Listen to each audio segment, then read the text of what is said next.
Good afternoon, everyone. We're fortunate to have Tumi to speak to us again today in the webinar format. She'll take us through a bit of what she does at OfferZen and just helping you along in terms of your product pitches. Again, just in terms of practicalities, let's do videos off until the Q&A at the end, and then with your questions, please just put the videos on. Tanya will assist us in facilitating this event. I'm currently load shedding, so I should be disconnected very soon. But if I don't see you at the end, please enjoy your time with Tumi. Tumi, over to you. Awesome. Thank you very much. I'm so excited to be here with all of you. All right, let's do it. So today's presentation is on how to prepare yourself for a knockout mentoring relationship. So I thought long and hard about what might be useful for each of you as individuals and as teams now that you're coming to the end of your hackathon experience with the pitch day happening on Friday. And I thought it might be really useful to take a moment now and think about what happens after Friday. A lot of you have spoken about where you want to take your products and your businesses beyond today. And what we'll unpack today is how do you make sure that the people that you surround yourself with as mentors are really able to catalyze you to that next step in your journey. So before we get there, a little bit about me. So those of you who joined yesterday, you'll remember that I head up OfferZen Foundation. That is a not-for-profit, and our work is around diversity and inclusion in tech in South Africa. Our mission is to help people from underserved backgrounds thrive in their tech career. And the reason why that is so important for me is my favorite thing in the world is to see people develop and grow, and to see what happens when somebody is given a chance to move from one point in their lives to the next, and to watch that magical moment where somebody realizes that they could do more than they ever dreamed. In my volunteering time, I also work with the team at TEDx Cape Town, and there I facilitate workshops with our speakers as they prepare for the TEDx stage. And one of my favorite things there is watching that development of how they came to us right at the beginning with an idea, and how they develop that into a talk that then goes online and reaches many, many people thereafter. And that journey is part of what makes me very excited. So developing people really is one of my favorite things in the world. Besides that, I also love food. I love to travel, and I really enjoy reading. At any one point you can ask me, what is one thing that I have eaten recently that I enjoyed? And I could probably talk for hours about that.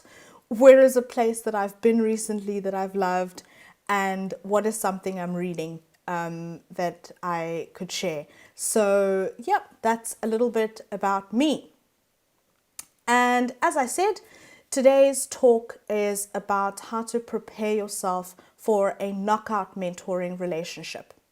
So to take a step back about why mentoring is, at OfferZen Foundation, we realized that in order for young people coming into the software development space to catalyze their careers, it's really impactful to have somebody to spend time with you and to empathize with you as an individual, and walk that journey with you to get you to the next step.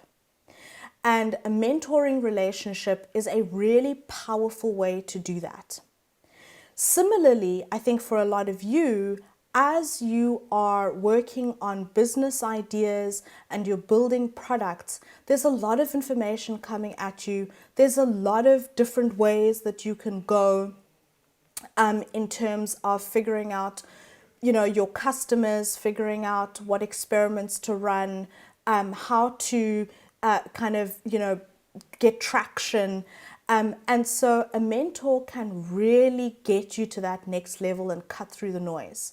However, you need to make sure that you are ready for that relationship, because so often there's so much value left on the table when people say, well, I've got a mentor, we go for coffee, kind of every now and then, and it feels good, but man, I don't know, I want more. And so once you are prepared for that mentoring relationship, you can really unlock a lot of value. And that's what I'm hoping that we get through in today's session. So let's start with the truth. Is building a product or building a business, it's not straightforward. We think it's a lot of high fives, and before Corona, there was a lot of hugging involved. And you go in kind of hoping that that is how it's going to be. When I was starting out building out the mentoring program, I certainly thought there'd be a lot of that. But actually, a lot of the time it can feel like, oh goodness, I don't know what I'm doing. I don't know what to do next. Nobody is knocking on my door for this product that I wake up every morning trying to build. Somebody help me. And that can be lonely, and it can also be confusing, because this was supposed to be exciting. However, it's Wednesday, it's raining, and I don't want to be doing this. So a mentor can really help cut through the noise and unblock you. A lot of time is spent on trying to understand how to find a mentor. Where do you find them? Who is a mentor? And that's great. But the analogy that I like to use is, think about it like, once you've found the person that you want to settle down with, maybe you want to marry them, there is the moment where you say, I want to think about my wedding. And then there's the part of you that should probably be thinking, I want to prepare myself for what being married to that person for a while is going to be like.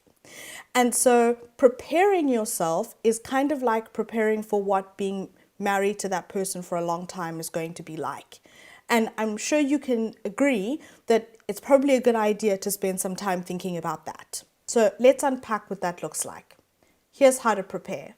And this information is information that we share with our mentors and our mentees when they come into the Project Thrive program.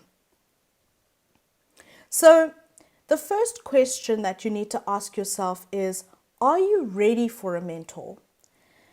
Unfortunately, not everybody is ready for a mentor at every stage of their career, of their business, of their life. Sometimes you need something else, and that's okay. So it's really important that you're clear on whether you are ready for a mentor, and part of being ready means you understand what you can expect from a mentor. So when people come into our program, this is what we explain to them. We explain to them that a mentor is a sounding board to hold you accountable, somebody that can hold you accountable, is somebody who has been where you want to be. So for instance, if you want to start a business in telehealth or in the biomed tech sphere, it's probably useful to have somebody who's walked a similar or the same journey in that industry. If they're not in that industry, maybe it's about scale. Maybe it's about somebody who has built a business from scratch, has gotten some external funding, and has then scaled the business to a point where you see yourself scaling your business. That means that that person also has the cheat codes.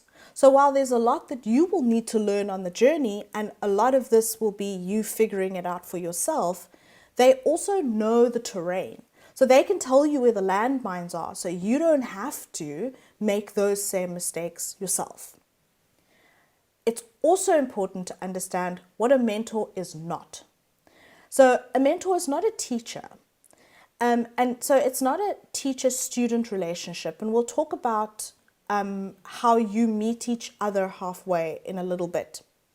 But in that they're not a teacher, they also don't have all the answers. I would be so bold as to say that somebody who is your mentor who acts like they have all the answers is probably leading you astray. Being a sounding board for somebody means that when you don't know, you also own that. That I don't know. But let's think about it. Why is it important to you? What do you want to get out of it? How can we figure this thing out together? And you'll find that actually you, as the person being mentored, know a lot about that already. You're steeped in the business. You wake up every morning and you do this thing, even when nobody's asking you to do it, because you have a vision of what this new reality could be with your solution in the world. So keep that in mind. And then lastly, a mentor is not the owner of the relationship. So this is something that we realized with mentees a lot in our program, because we pair junior software developers with senior software developers, that sometimes they feel intimidated about guarding their mentoring sessions and holding their mentors accountable for arriving for the sessions. And we remind them that they both own that relationship. And as a mentee, it's important to ask for what you need and to hold your mentor accountable. If you have been given a mentor or assigned a mentor and you've agreed together that you'll meet for 1 hour a week, which is the minimum that we ask for that time. If it's being rescheduled, ask why. And we work with our mentees to give them the language and also give them that backup so that they feel that they can do that. So that's something that I would implore upon you as well, about owning that relationship with your mentor so that it's as collaborative as possible. A great way to do this, for starters, is to set up a mentoring agreement. So when we come into the program, we give each mentor and mentee one mentoring agreement that they both sign. And the mentoring agreement is not a contract, so signing it is not so scary. But what it is a container. And that container stipulates very clearly who you are you a mentor, are you a mentee? How will you be in this relationship? What is okay? What is not okay? When will you meet?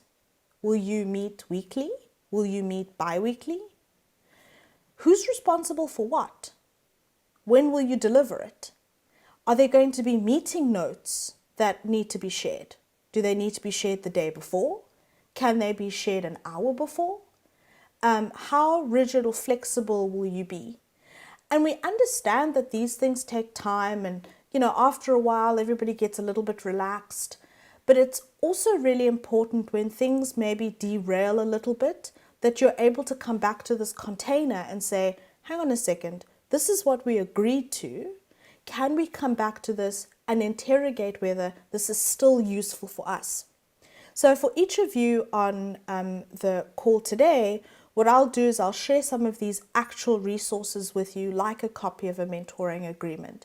So you can have a look at it, and when you do meet that mentor, that you can take them through it and you can hold each other accountable by entering into that agreement together. The other really important tip that we give is setting up a regular rhythm for meeting. The biggest trap people walk into is, don't worry, we'll just schedule the next meeting as and when we feel like it. I guarantee you that is a recipe for disaster. As and when you feel like it is like in January when you sign up for the gym and you say, I'm going to go as and when I feel like it. And then in July, you remember that you've been paying the gym hundreds of rands every month. This is the same thing. So you want to set up frequent meetings, especially at the beginning. And The other thing about scheduling those meetings in the calendar right from the get-go is it makes it really hard to talk yourself out of them. So, you know that feeling when you reschedule a meeting for the third time? That's the feeling that you're going for. You don't want to do it. So you end up trying not to do it. That's good. Because the more frequently you meet, especially at the beginning, the more you build that relationship.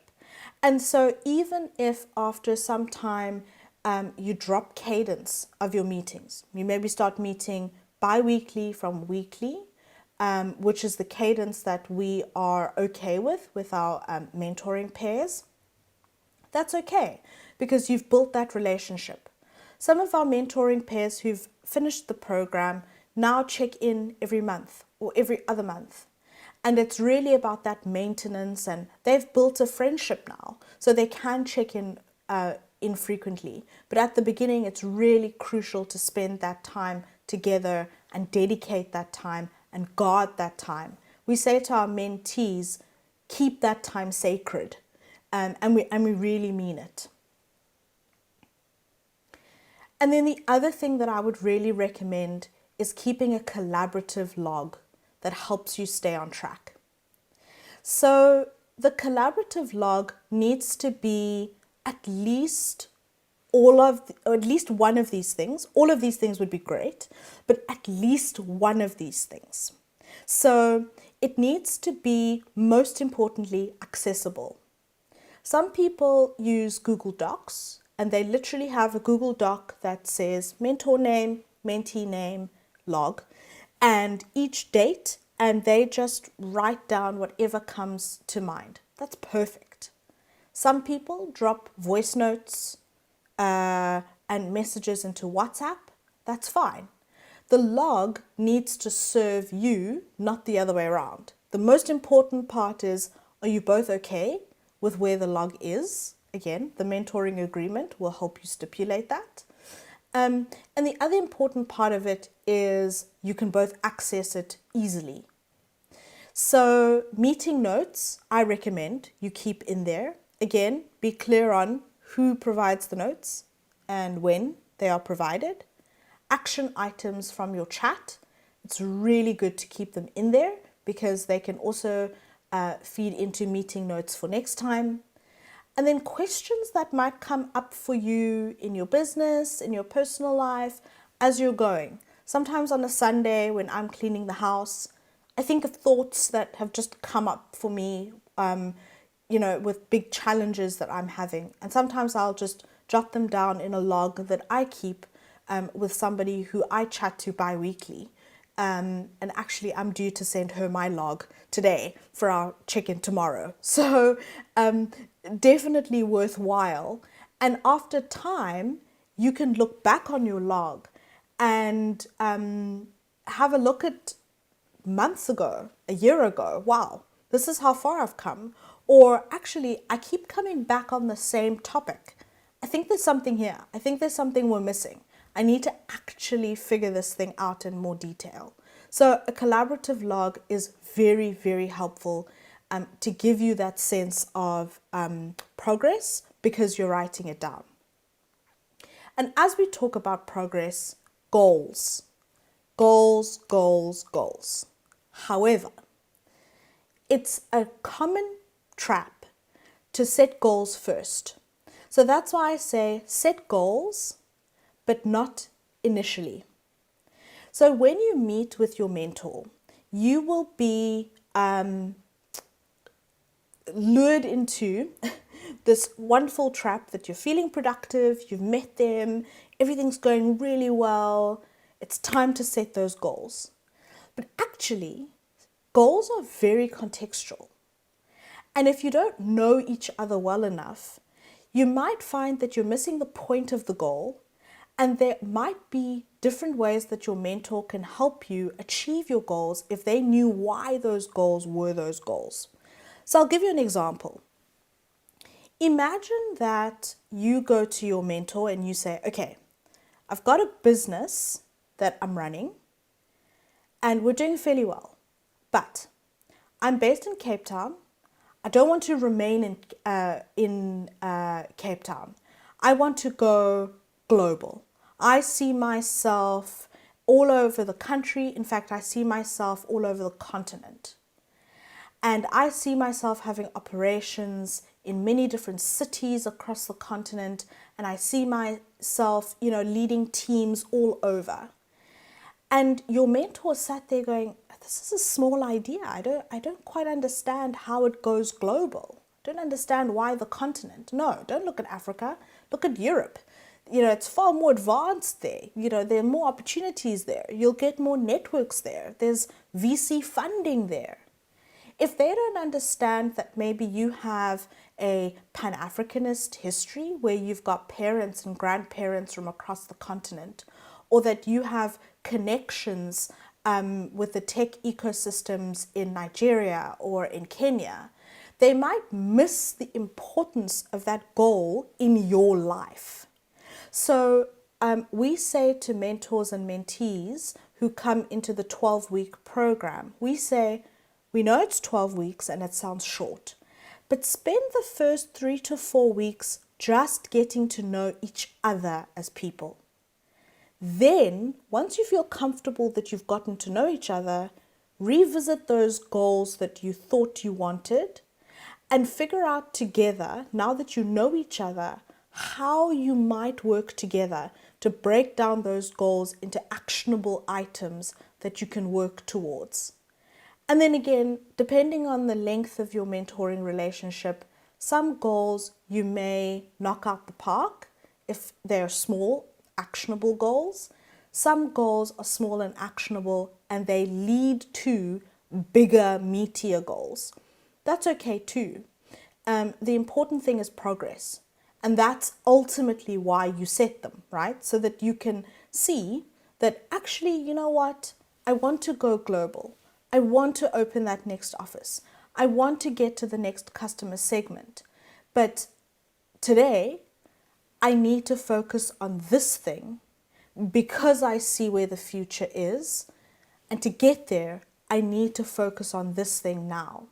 So for some of you, you'll start with a very focused customer segment. And in some of the teams, we've chatted about this online to say, make sure your customer segment is super focused for now. It's not to say in the future, you might not, dominate the whole industry. I hope you do, if that's what you want. But for now, figure out what a small goal is that will get you that step closer, as long as that step closer is contextually relevant to you and you understand what that means. And your mentor can help you do that 100%. So that's really the crux of it in terms of preparing. And as I say, these resources I will definitely share with you about how to prepare and think about, like that mentoring relationship so that you're really getting the most out of those conversations that you have. But I want to leave you with a final thought, is remember that you and your mentor are actually on a learning journey. I say this to everybody. Everybody is on a learning journey. So the more that you and your mentors, the more that you show up for each other, you show interest in each other, and you are using this as a two-way relationship, the more that you will get out of your relationship, and the more that they will really help you be a catalyst in your industry, and the more that they will get you closer to the next step in your career and in your business. And I wish you all the best of luck. And I'm going to open up to questions now to hear if there are any questions based on the material that I've shared so far. Great. Are there any questions? I'm going to stop sharing my screen so I can see all of you on the call. Hopefully that works. Okay. Are there any questions? Nancy, we see your hands up. Hi, Tumi. Hi, I'm sorry, I might have missed this. Sorry, I've got a crying baby in the background, but I've got a question. Can somebody have a mentor who's not necessarily in the same industry that they want to explore? Or is there a difference between a mentor and a life coach? Thank you. Sure, yeah. So in my mind, those are two different questions. So I'm going to answer them separately. So the first question about can you have a mentor in a different industry? Yes, you absolutely can. And there's a lot of good research that says that a mentor who comes from a different industry can actually give you really good insight that someone in your industry may have missed. So, for instance, I work in tech. So my advisor, who I chat with on a weekly basis, is a tech leader. However, I do also seek out advisors in the nonprofit space. I seek out advisors who do community development work.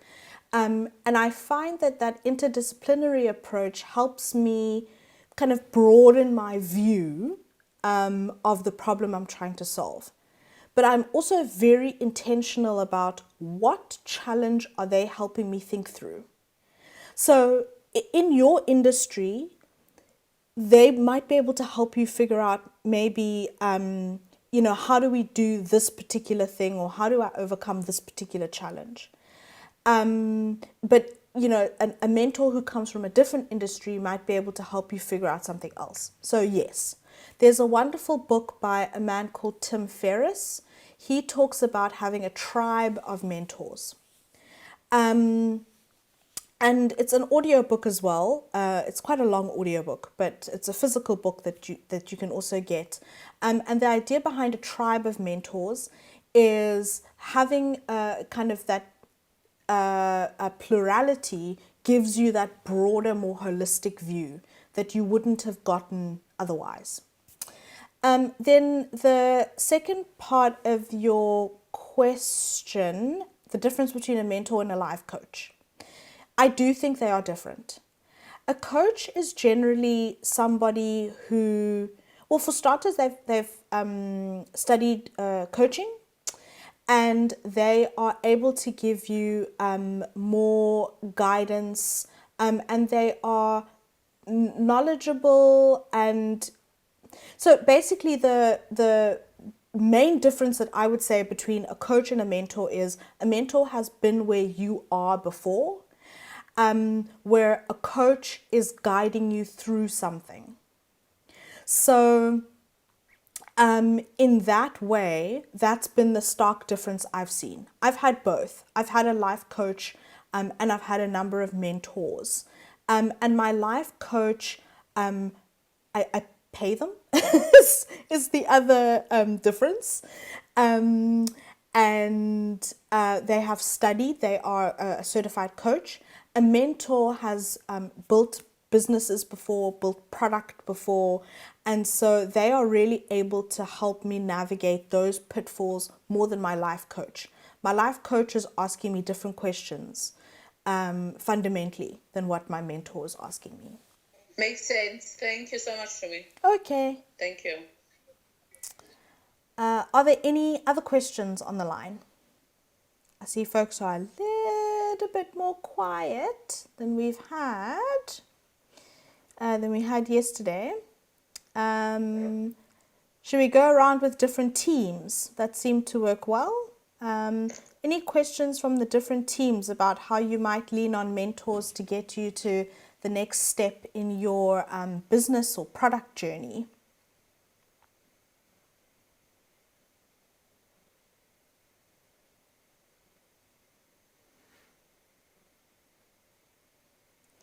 I'll also just take it that I'm very good at explaining how you can prepare yourself for the mentoring journey. And that's okay too.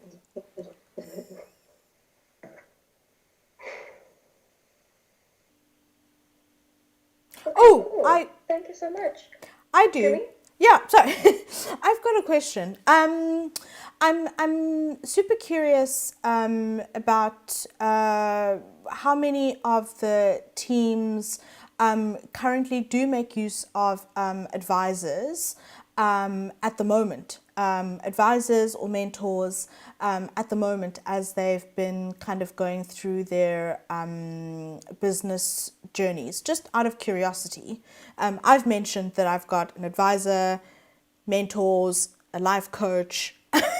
I've got a lot going on, but I'm curious others on the call if they've got those supporters in place.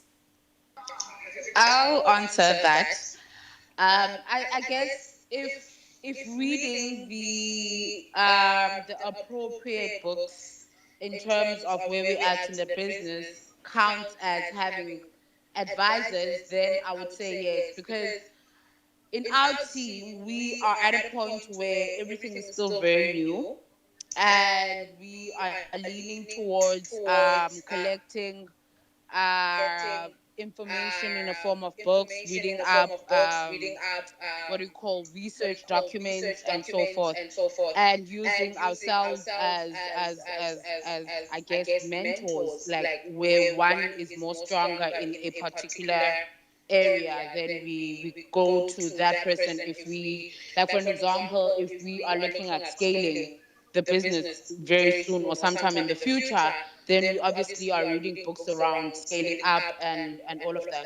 So we are not at a position where we are making use of like physical mentors in terms like where it's actually a person, but we are using like information to serve as mentors to get us to our next level of greatness, if I may put it, so that when we feel confident enough in terms of what it is that we do, will we then start rallying in the necessary guidance in the form of a mentor. Yeah, that's a really great point that you raise, actually, and thank you for responding. I have a very short story about that exact point. We've once had a mentee who said to us exactly what you were saying. Like, he said to us, I read a lot, so I think I'm covered because I read a lot of information and there's a lot of YouTube videos. Isn't there a way that you could just send me some YouTube videos, just, supplemental, and I'll be fine? And I definitely agree. I mean, for instance, I recommended Tribe of Mentors by Tim Ferriss as a book. However, one of the things that we ended up chatting about with that person is the videos and books definitely help. And there are so many out there, you would really, yeah, you could read them every single day for the rest of your life and still not get through all of it. But one of the things for me that has been really powerful in mentoring relationships I've had is somebody who is able to cut through that noise and also just distill what it is that is useful for me at that time. And so what's interesting is with one of my mentors, he'll say something, and then after a while I'll like go through a book, and then I'll find that thing that he said just by chance. But he has read those books and he's been there before, and so he was able to share that information with me in context at that time that I needed it, because by chance I would have found it, but when I find it, I could have made all sorts of a mess, on my way to finding it. And so I guess that's my big lesson, and I'll leave with you is that's why I found that approach to be quite helpful, to say I still read, I still listen to the podcasts, and I still, do all those things. However, finding somebody who is just able to listen to me say back what I'm saying, because sometimes I say things that make no sense, And then is also able to share information with me that I probably would have found, but at the time that I need it, has been most useful. Tumi, are you a coach or a life coach or a mentor? I am a mentor. I'm certainly not a certified coach. So just to be 100% clear, I am not. I think there will be a point in my life where I consider it and potentially get a certification. I think so. That's within the realm of possibility. But I am a mentor, and I spend as much time as possible working with people, as I said upfront. Developing people is my favorite thing to do, as far as I can.